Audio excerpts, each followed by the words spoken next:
Se buscan trabajadoras sanas de entre 20 y 40 años para un emplazamiento militar. Este anuncio fue publicado en un periódico alemán durante el año 1944. Lo que parecería ser una propuesta de trabajo común y corriente, dado el contexto de la época, no era más que una invitación para participar de la matanza más grande de la historia. Convocadas para mostrar su amor al Reich, cerca de 4.000 mujeres tuvieron un rol activo dentro de los campos de concentración. Conocidas como guardianas nazis, realizaban tareas similares a las que llevaban a cabo los hombres, con la única diferencia que no eran consideradas parte de las SS ni llegaban a cargos de gran autoridad. Pero aún así, se conocen atroces crímenes hechos por ellas. Uno de los campos de concentración donde tuvieron mucha presencia fue el de Ravensbrück, en el que se encontraban apresadas únicamente mujeres. Luego de la guerra, las guardianas nazis tuvieron un destino muy distinto al que recibieron sus pares masculinos, con muchas polémicas en torno a sus condenas. Entonces, ¿cómo era el trabajo de estas mujeres y qué tipo de actividades realizaban? No te muevas de tu pantalla porque en los próximos minutos te contaremos todo acerca de las guardianas nazis, las malvadas mujeres que colaboraron con el Führer para el triunfo de Alemania en la Segunda Guerra Mundial. ¿Estás listo? Pues entonces prepárate para viajar en el tiempo.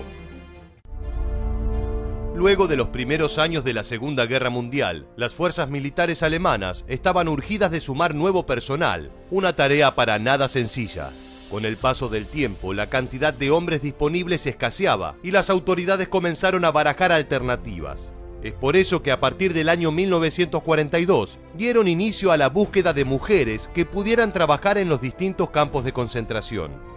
Dentro de la convocatoria publicada en periódicos, solicitaban personal femenino fiel al Reich y que quiera formar parte de las SS Gefolge, una organización de apoyo y servicio de las SS para mujeres. Este último dato resulta importante, ya que posteriormente estuvo en debate si estas mujeres formaban parte de las SS en sí o únicamente de divisiones circundantes como las Waffen-SS o la Allgemeine SS. La mayoría de estas trabajadoras eran pertenecientes a las clases media y baja. Varias de ellas habían tenido que abandonar la escuela por situaciones personales y su experiencia laboral se limitaba a ser matronas, operadoras de tranvía o peluqueras.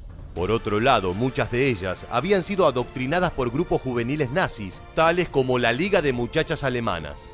Según Andrea Genist, directora del Museo Conmemorativo de Ravensbrück, sentían que estaban apoyando a la sociedad y haciendo algo contra el enemigo. Era más atractivo que trabajar en una fábrica.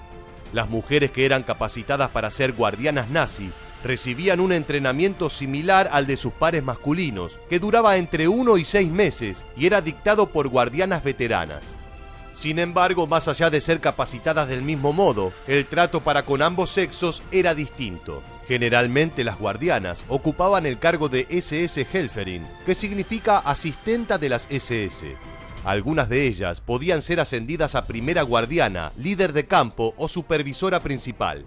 Esto significa que jamás recibieron rangos de la Schutzstaffel SS, como era normal en efectivos hombres. El puesto más alto obtenido por una guardiana nazi fue el de supervisora jefe principal, y solo pudieron conseguirlo Anna Klein y Luise Bruna. Por otro lado, tenían prohibido dar órdenes a hombres, ya que sin importar su cargo, las mujeres siempre estaban por debajo en cuestiones de rangos. Si bien al final de la guerra, varias de ellas formaron parte de campos de exterminio como Auschwitz-Birkenau, Bergen-Belsen o Majdanek, todas las guardianas iniciaron su camino en el campo de Ravensbrück, ubicado al norte de Berlín. Este sitio se caracterizó por ser el único en el que solamente se encontraban prisioneras mujeres. Se estima que por allí estuvieron cautivas aproximadamente 130.000. A pesar de este dato y a sabiendas de que el campo contaba con una gran presencia de guardianas nazis, cabe aclarar que jamás fue dirigido por una de ellas, sino que siempre estaban liderados por oficiales masculinos. Las guardianas nazis llevaban una vida apacible dentro de Ravensbrück, con viviendas en las que gozaban de diversas comodidades. Algunas fotografías de la época las muestran tomando café y comiendo pasteles. Eran conocidas por tener un aspecto angelical y cuidado, que contrastaba por un comportamiento realmente salvaje. Según algunos relatos, las mismas prisioneras las apodaron con nombres como Brígida la Sangrienta, Ana Revolver o la Bella Bestia. Una de las más conocidas guardianas nazis fue Ilse Koch, famosa por el sobrenombre de la Bruja de Buchenwald, en referencia al campo de concentración homónimo. Varias de sus víctimas la acusaron de dar latigazos a las prisioneras y azotarlas con una fusta que en su punta tenía pegados pedazos de hojas de afeitar. Otra de sus siniestras conductas consistía en soltar perros hambrientos ante mujeres embarazadas o quemar a sus víctimas con hierros calientes para luego aplastarles los dedos.